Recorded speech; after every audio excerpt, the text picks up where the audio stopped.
Queen Elizabeth II marks 70 years on the throne today as she becomes the first British sovereign in history to reach the milestone.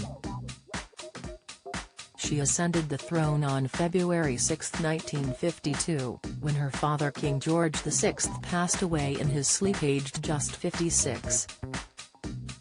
To celebrate the unprecedented anniversary, a series of major events are taking place throughout the year, beginning tonight with a brand new documentary looking back on her reign.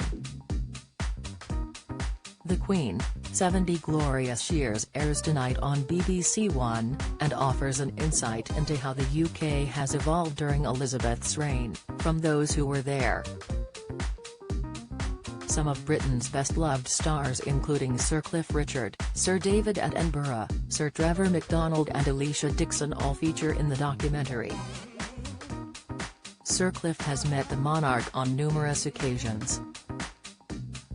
She awarded him his OBE for services to music to charity in 1980, and he also received a knighthood in 1995.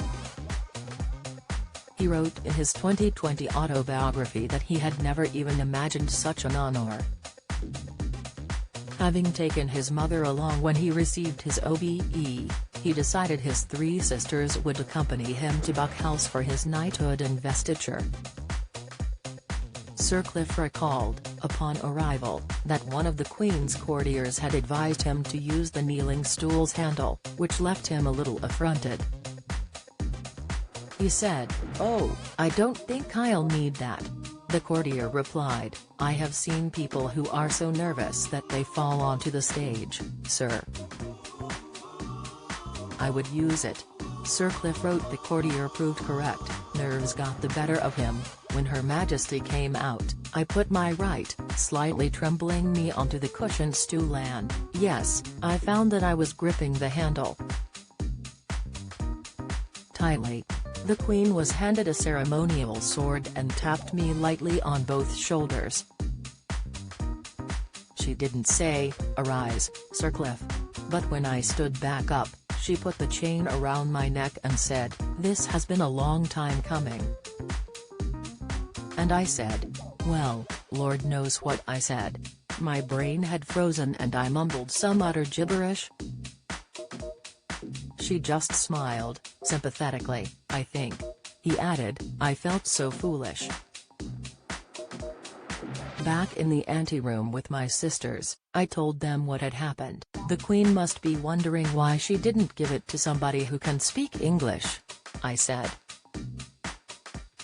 Sir Cliff wrote he was far from the only one to have been lost for words.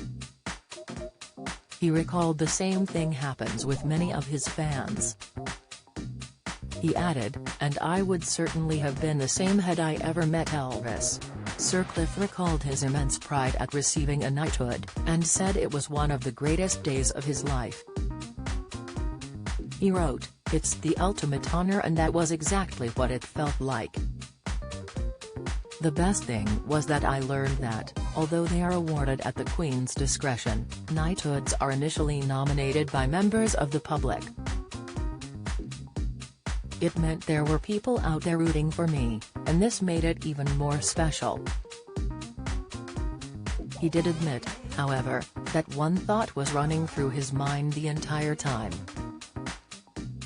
Sir Cliff wrote, "As ever, one thought was in my mind, I wish Dad could have seen this."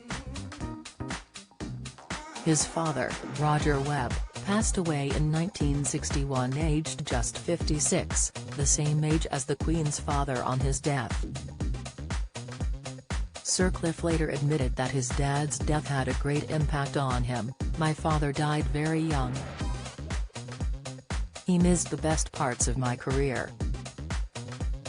When my father was sick, we became very close." The Queen, 70 Glorious Years airs at 6 p.m. tonight on BBC One. The Dreamer was written by Cliff Richard and published by Ivory Press in 2020. It is available here.